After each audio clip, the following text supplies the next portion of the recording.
උදෑසන 7 ඉඳලා හවස 5:00 වගේ වෙනකම් වතුර පාරක් ගන්න පුළුවන්. බලන්න ටයිම් එකත් එක්කම හරියට ඉරේලියක්කුත් නැතුව ඒත් හොඳට කාර්යක්ෂමව වැඩ කරනවා. අද ඔයාලට කියලා දෙන්නේ සෝලාර් පැනල් එකේ ඉඳලා වතුර මෝටරේ කන්ට්‍රෝල් එක, ඒ කියන්නේ MPPT කන්ට්‍රෝල් එක දක්වා යන වයරින් එක කොහොමද සම්බන්ධ කරන්න කියලා ඉවරලා හරිම විදිහට. ඉතින් මෙතනදී මම ඔයාලට මේ විස්තර ඉදිරියේදී නිවැරදිව පැහැදිලි කරලා කියනවා. ඉතින් මේ කන්ට්‍රෝල් එක දැන් වැඩ කරන විදිහ මම පෙන්වුවේ.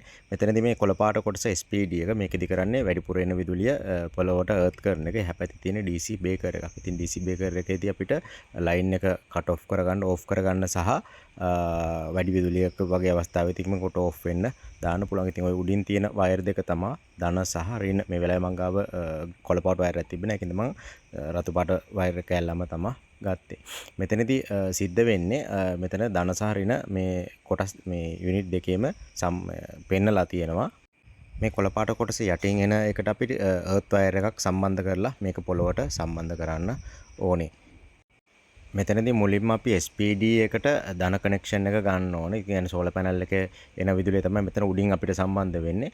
ඒක ඔය මම පෙන්නන්නේ ඍණ කනෙක්ෂන් එක. මට වයර් එකේ කලසකට තිබෙන්නේ වයර් එක. ඉතින් ඒ කනෙක්ෂන් එක කෙලින්ම අපි SPD එකට සම්බන්ධ කරලා ඒ වයර් එකම ඒ කියන්නේ කපන්න කරන්නේ නැහැ ඒ වෙලාවෙම මම ඒකම අනිත් පැත්තට අරගෙන යනවා DC බේකර් එකේ උඩට. ඊට පස්සේ යටින් අපි MPPT සෝලාර් මෝටරේ එන කන්ට්‍රෝල් එකට සම්බන්ධ කරන්න මේ විදිහට වයර් හදා ගන්නවා. එතකොට මෙතනදී සෝලාර් පැනල් එකේ පසුපස මේ විදිහට ධන සහ ඍණ විදිහට වයර් දෙකක් ඇවිල්ලා තියෙනවා. ඉතින් මේ වයර් දෙකේ මේ තියෙන්නේ ඍණ එක. එතකොට ෆීමේල් එක විදිහට එන්නේ ඍණ අග්‍රය. ඒ කියන්නේ පැනල් එකේ යට අනිත් පැත්තේ තියෙන්නේ ධන අග්‍රය. එතකොට මම මේක සම්බන්ධ කරන විදිහ පෙන්නන්නම් ඔයාලට. මේ විදිහට අතින් නිකන් ක්ලිප් කරන්න තියෙන්නේ අර පැනල් එකෙන් එන වයර් දෙක අර මම හදපු කන්ට්‍රෝල් බොක්ස් එකේ උඩට සම්බන්ධ කරන්න තියෙන්නේ. මෙතනදී ධන සහ ඍණ මාරු වීමක් වෙන්නේ නැහැ. මොකද මේ කනෙක්ටරේට හරියට මම හදලා එවන්නේ වදින පිළිවෙලට වදිනවා. මේ ෆොටෝ එක බලන්න. මේකේ වම්පස කොටසේ තියෙන්නේ පැනල් දෙකක් සීරීස් කරලා. ඒ කියන්නේ පැනල් දෙකකින් මැද්දෙන් සම්බන්ධ කරලා පැනල් දෙකේ කෙළවරෙන් වයර් දෙක අරගෙන ගන්නවා. එතකොට අනිත් එකේදී පැනල් දෙකේම ධන වෙනම සහ ඍණ වෙන වෙනම අරගෙන කනෙක්ෂන් එක ගන්නවා. එතකොට අපි මෙන්න මේ MPPT කන්ට්‍රෝල් එකේ දීලා තියෙනවා වෝල්ටේජ් රේන්ජ් එකක්. මෙන්න මේ රේන්ජ් එකට සමාන වෙන විදිහට අපි වැඩිපුර පැනල් දානවා නම් දාන්න ඕනේ. ඉතින් මේකදී අපි අර පරණ පැනල් කිහිපයක් වගේ දානවා නම් තමයි මේක වැදගත් වෙන්නේ. පැනල් දෙකක් දාලා යූස් කරන පම්ප් වලදී අපි සීරියස් කරලා තමයි යූස් කරන්නේ. එතනදී වැඩි වෙන වෝල්ටේජ් එක අර අපේ කන්ට්‍රෝල් එකේ තියෙන සීමාවට ගොඩක් යටත් වෙලා තමයි තියෙන්නේ. කියන්නේ යට තමයි තියෙන්නේ.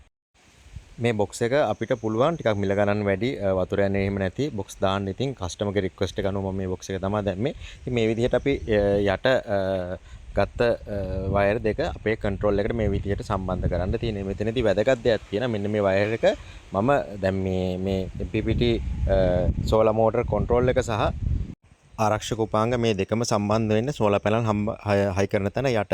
ඒකින්ද මෙතන මම කෙටි වයර් තමයි අරන් තියෙන්නේ. ඉතින් මෙන්න මේ ඔය සුදු පාට බොක්ස් එකේ තියෙන SPD සහ DC බේකර් මේ දෙක අනිවාර්යයෙන්ම කොහොමද සෝලාර් පැනල් සම්බන්ධ වෙන තැන යට සම්බන්ධ වෙන්නේ. ඉතින් අර එහා පැත්තේ තියෙන MPPT කන්ට්‍රෝල් එක කළු පාට බොක්ස් එක තියෙන එක ඒක අපිට ලින්ද ළඟට වගේ හරි ටිකක් වයර් ඇදලා මීටර් 10ක් හෝ 15ක් වගේ හරි ඇදලා සම්බන්ධ කරන්න වුණොත් අන්න ඒ අවස්ථාවේදී ඔයාට තමා මෙන්න මේ ක්ලිප් දෙක හයි කරගන්න වෙන්නේ. ඉතින් මේකට වයර් දෙක සම්බන්ධ කරන ලොකු දෙයක් නැහැ. මේක අතින් කරකලා ගලවන්න තියෙන්නේ. ගලවලා මේකේ මේල් සහ ෆීමේල් විදිහට දෙකක් එනවා. මේකේ මෙතනදී මේ තඹ කොටස වයර් ටික අපි සුද්ධ කරලා මේක ඇතුළට දාලා අඬුවෙන් වගේ නමලා මේකේ මේ තද කරන කොටස සහ ඔතන තියෙන පොඩි ප්ලාස්ටික් වලින් කොටසක්. ඒක ඔය මේ වීඩියෝ එකේ තියෙන විදිහටම දාන්න ඕනේ. දාලා අපිට තද කරන්න තියෙන්නේ. මේ තියෙන්නේ මෝටරේට එන වයර් ටික. මේ වයර් එකේ කනෙක්ෂන් තුනක් එනවා. W, V, U කියලා. ඉතින් ඔතන එහා පැත්තේ තියෙන නොබ් එක ගලවලා අපි ඒක ඇතුලෙන් වයර් ටික දාගන්න ඕනේ. දාගෙන ඉවර වෙලා අපිට ඔය මදර්බෝඩ් එකේ ගහලා තියෙනවා W, V, U විදිහට. ඉතින් ඒ වයර් එකෙත් වෙනම ගහලා තියෙන්නේ. අපිට ඒ වයර් ටික ඔතන ඔය යන පුරුල් කරලා ඕක අස්සර දාලා තද කරන්න විතරයි තියෙන්නේ. ඉතින් සුදුසු විදිහට තද කරන්න තියෙන්නේ. ඉතින් අපිට ඔතනට ඕනනම් අපිට පුළුවන් ඉලෙක්ට්‍රික් කඩවල තියෙනවා ලක්ස් කියලා. චූටි ඒ ලග් එකකට සම්බන්ධ කරලා දාපුවම හොඳට තවත් තද වෙනවා. ඉතින් නැතත් කිසි ගැටලුවක් නැහැ. අනිත් වයර් ඇතුලෙන් සම්බන්ධ කරලාමයි ඉන්නේ. මෙතන මේ කොටස තමයි ෆ්ලොටින් ස්විච් එකක් දානවා නම් දාගන්න ඕනේ. ඉතින් මේක ලින්දර දාන්නත් පුළුවන්. ෆ්ලොටින් ස්විච් එකේ වයර් දෙකක් එනවා. ඒ වයර් දෙක අපිට උකට සම්බන්ධ කරන්න තියෙන. ටැංකියක් පිරුණාම මෙතන ඔෆ් වෙන විදිහට දාන්නත් පුළුවන්. නැත්නම් අපිට මැනුවල් නෝමල් යූස් කරන්නත් පුළුවන්. මේකක් නැතිව. ලින්දේ වතුර ප්‍රමාණය අඩු වුණොත් හෝ ටැංකිය පිරුණාම මෝටරේ ඔෆ් වෙන විදිහට හදා ගන්න පුළුවන්. ෆ්ලොටින් ස්විච් එකක් හරහා. ඊට පස්සේ මෙතන ස්ක්‍රූ ටික දාලා තද කරගන්න තියෙන්නේ. මේක ඇතුළට වතුර යන්නේ නැහැ. රබර් ශීල් එකක් තියෙන හින්දා ඔරින් එකක් දාලා තියෙන්නේ මේ කේසින් එක ඇතුලේ. මෙතනදී ඔය උඩින් එන වයර් දෙකට මම කරන්ට් එක සම්බන්ධ කරලා තියෙනවා. උතන අපි ඔය DC බේකර් එක ඔන් ඔෆ් කරොත් මෙතනදී කනෙක්ෂන් එක ඔෆ් වෙලා යනවා. ඔය විදිහට තමයි සම්බන්ධ වෙන්නේ. ඉතින් වයර් එක ඕන අපිට අර කන්ට්‍රෝල් එකට යන වයර් එක ඕන දිගට ගන්න පුළුවන්. ඒ අවශ්‍යතාවයේ ස්ථානයේ තැන හැටියට ඔය වෝල්ටේජ් එක තමයි උතනින් පෙන්වන්නේ. අපිට සෙටින්ස් වල මොනවත් වෙනස් කරන්න ඕනේ නැහැ. නිකම්ම මෝටරේ සම්බන්ධ කරපුවාම අර පැත්තෙන් විදුලිය ආපුවාම මෙතන වැඩ කරනවා. ඉතින් අපිට DC බේකර් එක ගන්න පුළුවන්. මෙතන පම්ප් යුනිට් එක ඔන් ඔෆ් කරන්න. අපි ඔක ඔන් කරලාම තිබ්බොත් උදේ ඉඳලා වතුර ඇවිල්ලා හවස් වෙනකම්ම ගිහින් ආයි රේලිය බහපුවම ඔෆ් වෙලා යනවා. නැවත ආය පහුවදා උදේට වතුර එනවා. ඉතින් මේ තියෙන්නේ සෙන්සර්ස් වගේක්. මේවත් සමහර පම්ප් වලට එනවා. මේවත් ඔන්න ඔයාලට ගන්න පුළුවන්. ඉතින් මේක ගොඩක් සාර්ථක නැහැ. මේකට වයර් අදින්න ඕනේ. ඉතින් ෆ්ලොටින් ස්විච් එකක් ගන්න එක තමයි හොඳම දේ. මේ තියෙන්නේ ෆ්ලොටින් ස්විච් එකක්. මේ විදිහට අපි ඔක්කොම පම්ප් යුනිට් එකක් විතරක් පැක් කරලා යවන්න යන්නේ කෑගල්ලට. ඉතින් මේ කන්ට්‍රෝල් එක MPPT කන්ට්‍රෝල් එක සහ පම්ප් එක එක්ස්ට්‍රා වයර් මේ විදිහට පම්ප් එක විතරක් මෙයා ගන්නවා. එයා ගාව සෝලර් පැනල් තියෙනවා. ඉතින් එයාට ප්‍රේම් එක ගහලා හදා ගන්න පුළුවන්. මේ සෝලර් පැනල් එකේ පිටුපස්ස මේ තියෙන ඩබල් සයිඩ් එකක් පැනල් එකක්. ඒතකොට දෙපැත්තෙම මේ විදුලිය නිපදවනවා. මේ හැම එකකම වගේ මෙන්න මේ වගේ සිදුරු තියෙනවා. දැන් මේකේ හරි සෙන්ටර් එකේ ඉඳලා ගත්තාම මේ පැත්තට තුනක් තියෙනවා. සමහර විට දෙකක් වුණත් තියෙන්න පුළුවන්. මේ පැත්තේ තුනක් තියෙනවා. එතකොට මෙන්න මේ කෙළවරේ සිදුර. මෙන්න මේ කෙළවරේ සිදුර තමයි සෙන්ටර් එක. එතකොට ඔය ඔතෙන්ද තමයි අපි ප්‍රේම් එකක් මොනවා හරි සම්බන්ධ කරනකොට එන දානකොට දාන්න ඕනේ. එතකොට අපිට පුළුවන් මේ අතට ඔහොම සෙට් වෙන විදිහට බොක්ස් බාර් එකක් මේ කුඩ යවන්න. හැබැයි ඊට වඩා සාමාන්‍ය සෝලර් පැනල් සම්බන්ධ වෙන්නේ මේ අතට. ඒ කියන්නේ මේ අතට තමයි අපි වහලයක ගැහුවත් සම්බන්ධ වෙන්නේ. මෙන්න මේ විදිහට. එතකොට අපි මෙහෙම බාර් එකකට සම්බන්ධ කරලා මේකට ඇන දාලා සම්බන්ධ කරන්න වෙන්නේ අපිට බොක්ස් බාර් එකක වගේ මේ සම්බන්ධ කරනවා නම්. ඉතින් මේකේ මේ තියෙන ඇන තව්වෙන් ඇනයක් හිමීට දාලා ඒ හරි මැස්මන්ට් එකට මේ අපේ බොක්ස් බාර් එක විදගෙන තමයි හයි කරගන්න වෙන්නේ.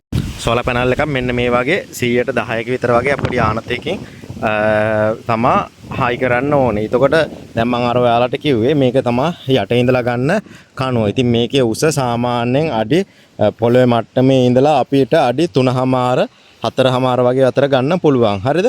ඉතින් මේක පොඩ්ඩක් පල්ලෙහාට වෙන්න වටේ පිටින් මුකුත් ඩැමේජ් එකක් නැතිනම් මේ හුලම් බදන ප්‍රමාණය අඩුයි. මේක උඩට යන්න හුලම් බදන ප්‍රමාණය වැඩි. එතකොට තනි කණුව දානවා නම් හොඳම දේ තමයි සාමාන්‍යයෙන් පොළොව මට්ටමේ ඉඳලා කිසිම ඩැමේජ් එකක් මුකුත් වටපිටාවෙන් වෙන දෙයක් නැතිනම් සාමාන්‍යයෙන් අඩි 3.5ක් විතර වගේ උසකින් දාන්න එක. ඉතින් ප්‍රධාන කණුව විදිහට මේකට අපි අරන් තියෙන්නේ බොක්ස් බාර් එකක්. ඔයාලට GI බටයක් වුණත් කැමති දෙයක් ගන්න පුළුවන්. බොක්ස් බාර් එකේ වෙල්ඩින් කටයුතු වලට පහසුයි. ඉතින් බොක්ස් බාර් එකේ තනි කණුව දානවා නම් අඟල් එකහමාර දෙක වගේ හොඳ ඝනකම බටයක් දාලා මේක තමයි අපි මේකෙන් පොළවට යට කොටසක් අපි මේ කොන්ක්‍රීට් එක වැටෙන්න ඕනේ. එතකොට අඩි එකහමාරක් විතර වගේ පොළොව යට යන්නට කොටසක් වැටෙන්න ඕනේ. ඒට අමතරව අපි කොන්ක්‍රීට් එකක් දානකොට තනි බටේ දාන්න නැහැ නේ. තනි බටේට මෙහෙම හරහට කෑලි දෙක තුනක් වෙල්ඩින් කරගන්න. ඉතින් වෙල්ඩින් කරන කට්ටිය මේ කොටස ගැන දන්නවා. ඊට පස්සේ අපි මේ තනි කණුව අරගෙන බලන්න පේනවා ඇති මෙන්න මේ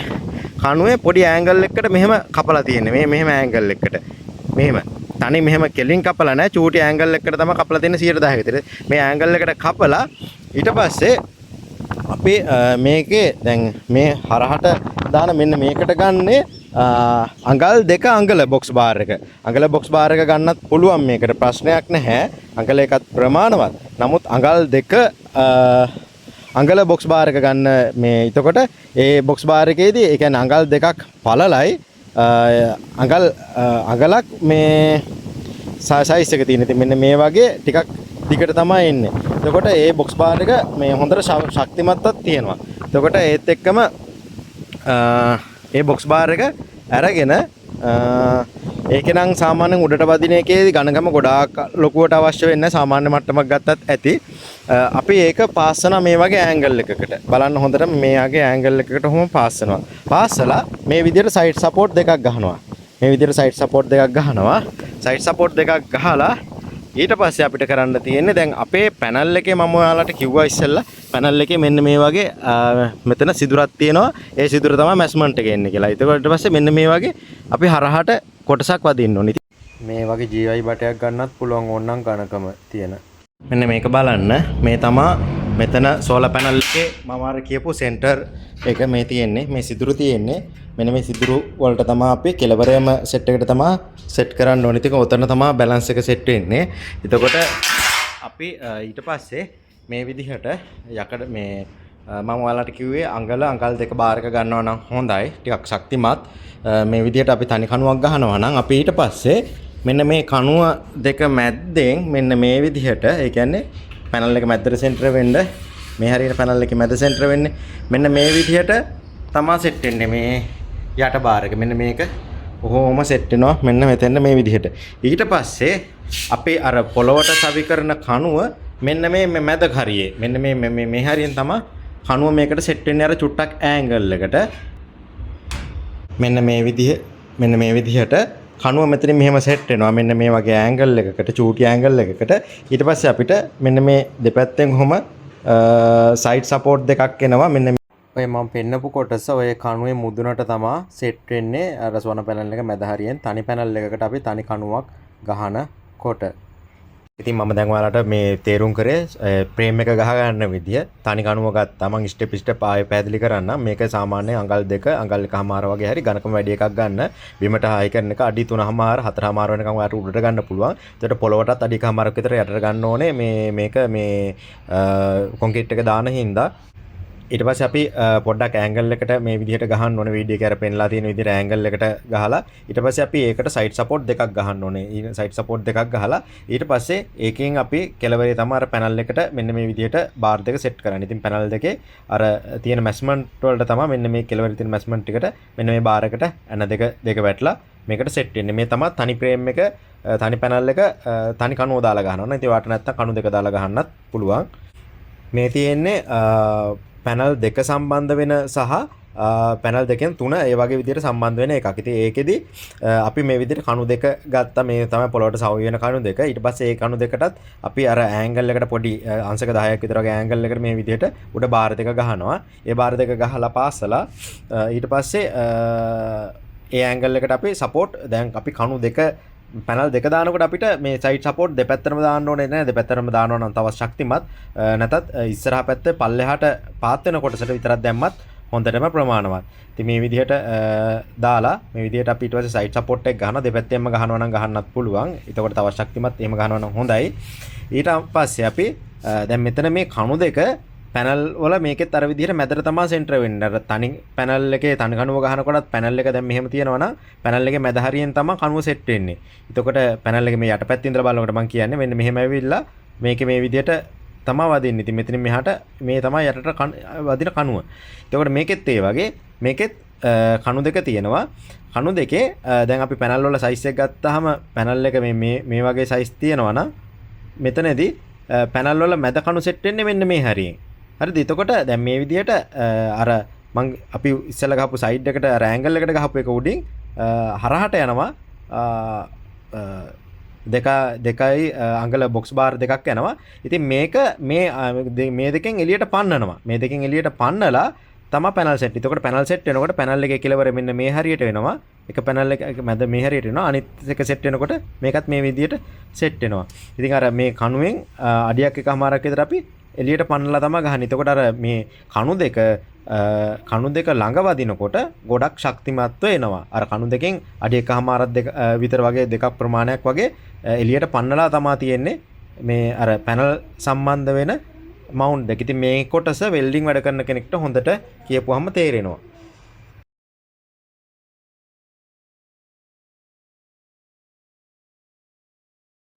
මේ වගේ ලින්ක් එකක් ඔයාට එවලා තියෙනවා. ඉතින් ඒ ලින්ක් එක උඩ ක්ලික් කරපුවාම මේ වගේ පේජ් එකකට යනවා. ඉතින් මේකට ගියපුවාම මෙතනින් ඔයාට පුළුවන් මේ විස්තර ටික ෆිල් කරන්න. එතකොට ඔයාගේ නම එතකොට ඒක පුරවන්න, ෆෝන් නම්බර් එක දාන්න. ඊට අමතරව මේ වගේ ටයිප් කරන්න තියෙන්නේ. ඊට අමතරව ඔයාගේ ලොකේෂන් එක දාන්න. ඔයා කොහෙද? පොළොන්නරුවේද, අනුරාධපුරද කියන ස්ථානේ. එතකොට ඔයාලගේ ප්‍රධාන ටවුන් මොනවද තියෙන්නේ? එතකොට අනුරාධපුර නම් ඔය වගේ ඇතුළට යනකොට ගොඩක් තියෙනවනේ කෑගැල්ල. ඒ වගේ ඒ ප්‍රදේශ දාන්න. එතකොට ඔයාට අවශ්‍ය මේ උපකරණ දුන්නොත් මේක හදාගන්න පුළුවන්ද බැයිද මේ විස්තර ටික දාන්න. ඊට අමතරව ඔයාට ගැළපෙන මේ මාදලිය තෝරන්න කියලා දාලා තියෙනවා. ඉතින් යාට එතකොට ඔයාට අවශ්‍ය මෙතන මෝටරේ සහ ඒ කොටස් ටික විතරක් නම් ඔයාට මේක දාන්න පුළුවන්. එතකොට ඔයාට මෝටරේ තව SPD සහ DC බ්‍රේකර් ඒ වගේ දේවල් නම් මේක දාන්නත් පුළුවන්. ඒ සෝලාර් පැනල් නම් මේක දාන්නත් පුළුවන්. සම්පූර්ණ මෝන් නම් මේකට හරි මේ තුන ඔක්කොටම හරි දාන්න පුළුවන්. වෙනත් මොනවා හරි තියෙනවා නම් යටින් මෙතන ටයිප් කරලා ඔයාට සඳහන් කරන්න පුළුවන්. ඊට අමතරව මට මෙතන ඔයාලගේ ඉන්ෆෝමේෂන් වල සාමාන්‍යයෙන් ඔයාගේ මේක ගන්න ඔයා නිවසේ පාවිච්චියටද නැත්නම් වගාවකටද දිනකට වතුර ලීටර් කොච්චරක් විතර අවශ්‍ය වෙනවද අක්කර කීයක් තියෙනවද කියන එක කෙටියෙන් මෙතන දාන්න. එතකොට මම මෙතන තව ෆොටෝස් කීපයක් දාලා තියෙනවා. මෙතන මේ 65000 යුනිට් එක දාලා තියෙන්නේ. මේක සාමාන්‍ය නිවසකට තනි පැනල් එකක් ආධාරයෙන් පාවිච්චි කරන්න පුළුවන්. යූස් පැනල් එකක් ආසන්නයෙන් ලක්ෂයකට විතරගේ ආසන්නයෙන්. එතකොට මෙතන පල්ලෙහා තියෙනවා තව 75000 අඟලේ හොස් පවර් එක පම්ප් එක. මේක තව මේක ඉදිරියට ගෙන්වන්නේ නැහැ. මොකද දැනට පම්ප් තියෙන්නේ අපෙන් කෝරියා කරලා යන වතුර මෝටරයක්. බජට් මිල ගණන් වලට අහන හින්දා මිල ගණන් අඩු අර 65000 පම්ප් එක තමයි ඉස්සරහට ගේන්නේ. ඊට අමතරව මෙතන තියෙනවා 85000 පම්ප් එකක්. මේක 2 ඉන්ච් එක. මේ පම්ප් එක ගේනවා සාමාන්‍ය වගාවකට වගේ. මේක ගොඩක් සානිවසේ පාවිච්චියට ගොඩක් හොඳයි. වතුර ලීටර් සාමාන්‍ය 25000ක් විතර වගේ දවසකට ගත්ත හැකි. යටම පම්ප් එක දැනට ස්ටොක් තියෙනවා. ඉතින් මෙතන පම්ප් කිහිපයක් ස්ටොක් තියෙනවා. ඊට අමතරව වාගේ වෙනත් තොරතුරු මොනවා හරි තියෙනවා නම් ඔයාට අවශ්‍යතාවය මෙතනින් ටයිප් කරලා ඔයාට පුළුවන් මෙන්න මේක සබ්මිට් කරන්න. එතකොට මේක සබ්මිට් කරපුවාම මේ විස්තර ටික මට සබ්මිට් වෙනවා. එතකොට මේ විදිහට සබ්මිට් කරා කියලා වෙලා පේනවා. තව ඔයාට මොනවා හරි එඩිට් කරන්න ඕන නම් නැවත මෙතන ගිහිල්ලා එඩිට් කරන්න පුළුවන් හැකියාව තියෙනවා වෙනස් කරන්න. එතකොට ඔයා මේ දාන දත්ත ටික මගේ වෙනම data sheet එකකට එනවා. එතකොට මට ඔයාලා ඉන්න ලොකේෂන් එක අනුව ඔයාලට වතුර මෝටර උදාහරණයක් විදිහට අනුරාධපුරෙන් 3 දෙනෙක් ඉල්ලලා තියෙනවා. එතකොට මම අනුරාධපුරේ ඉන්න කට්ටියව කන්ටැක්ට් කරගෙන එකවර සෝලාර් පැනල් වගේ දේවල් එමෙ ස්ථානයට යවන්න කරන්න පුළුවන් හැකියාව තියෙනවා. අම්පාරෙන් දෙන්නෙක් ඉල්ලලා තියෙනවා. එතකොට එයාලට පැනල් ටික යවන්න පුළුවන්. මෙතනදී පැනල් තමයි ට්‍රාන්ස්පෝර්ට් කරන එක ටිකක් අමාරු. අන්න ඒ ප්‍රශ්නේ හින්දා තමයි මම මේක දාලා තියෙන්නේ. ඉතින් මගෙන් විස්තර නැවත නැවත අහන්න එපා. ඒත් එක්කම මේකේ උඩම දාලා තියෙනවා ලින්ක් දෙකක්. මෙන්න මේ ලින්ක් එකේ මේ යුනිට් ගැන සහ මේ සම්පූර්ණම මේ සෝලාර් සිස්ටම් එක සම්බන්ධ කරගන්න මෙතන ලින්ක් තව එකක් ඇඩ් වෙනවා මෙතනද. ඒ ප්‍රේම් එක ගහන තැන ඉඳලා ඔයාට ඒක බලලා හොඳට අවබෝධ කරගන්න කෙටියෙන් මගෙන් අවශ්‍ය දේවල් අහන්න. මොකද හැමදේම මම YouTube එකේ සහ මේ වීඩියෝස් වලින් ලබා දීලා තියෙනවා. මට හැමෝටම WhatsApp වලින් උත්තර දෙන්න අමාරුයි. අවශ්‍යතාවයට ඒ කියන්නේ මට උපදේශන සේවා කරන්න බෑ හැම වෙලෙම. ඒ අවශ්‍යතාවය මේ ගන්න කෙනෙක්ට විතරක් නිවැරදිව දෙන්න පුළුවන්. මිල ගන්න ඔක්කොම දාලා තියෙන්නේ. මොකද අර සෝලාර් පැනල් හයි කරන් පැනල් ට්‍රාන්ස්පෝර්ට් කරන්න මේ වගේ ගොඩක් දේවල් මේ යුනිට් එකේ මේකේ කරන්න වෙන හින්දා අර ඒ වගේ දේවල් මට ඇවිත් කරන්න සමහර වෙලාවට අමාරුයි. එතකොට අර මේ පුළුවන් යුනිට් එක විතරයි මටත් ගහන්න පුළුවන්කම තියෙන. ඒකින්ද ඔයාලගේ විස්තර දාන්න. ඒ විස්තර අනුව බලලා ඔයාලා ඕකේ නම් වැඩේට මට ඒක එතනින් එහාට කරගෙන යන්න පුළුවන් හැකියාව තියෙනවා. මාමාරි සෝලා ගැන දැනගන්න ඕන මෙන්න මේ ධනුෂ් vlog කියන YouTube channel එක බලන්න. මේකේ දාලා තියෙනවා වීඩියෝ මම කරගන්න විදිහ. වාට සියලුම විස්තර දාලා තියෙනවා. ඉතින් පම්ප් වල විස්තර මිල ගණන් හැමදේම දාලා තියෙනවා. කෙටියෙන් අහන්න මේවා බලන්න ඉගෙන ගන්න. පොඩ්ඩක් අප්ඩේට් වෙලා ඒ අවශ්‍යතාවය හොඳටම තේරුම් අරගෙන කෙටියෙන් මට අර ෆෝම් එක ෆුල් කරලා දාන්න. ඔයාලට ඇඩ්වාන්ස් එකක් හරි ඒ වගේ පැනල් ගෙන්නනකොට දාලා කන්ෆර්ම් එකක් කරන්න පුළුවන් නම් මට පැනල් ටික ට්‍රාන්ස්පෝර්ට් කරන්න පුළුවන්. මොකද කොළඹ ඉඳලා පැනල් ගෙනල්ලා මට යුනිට් එක ගහන්න සල්ලි නැහැ ඒ වගේ දෙයක් කිව්වොත් එහෙම එතනදී මම අසරණ වෙනව නැත්තම්. ඒ වගේම මේ තියෙන්නේ මගේ ෂොප් එක. කැමති කෙනෙක්ට ට්‍රස්ට් කරන්න පුළුවන් ඕන වෙලාවකම මැදිරිගිරිය LB ෆිනෑන්ස් එක ඉදිරි පිට තියෙන්නේ. මේ වගේ පොඩි පොඩි සෝලා කන්ට්‍රෝල්ස් එහෙමත් තියෙනවා. අපි මොබයිල් රිපෙයාරින් ෂොප් එකක් කරන්නේ. ඊට අමතරව සෝලා අයිටම් උත් කරනවා. කැමති කෙනෙක්ට මේ යුනිට් ගහ ගන්න ඕනේ නම් ඔයාලට පුළුවන් ඒ අදාළ කූරිය කරලා වුණත් ගෙන්න ගන්න.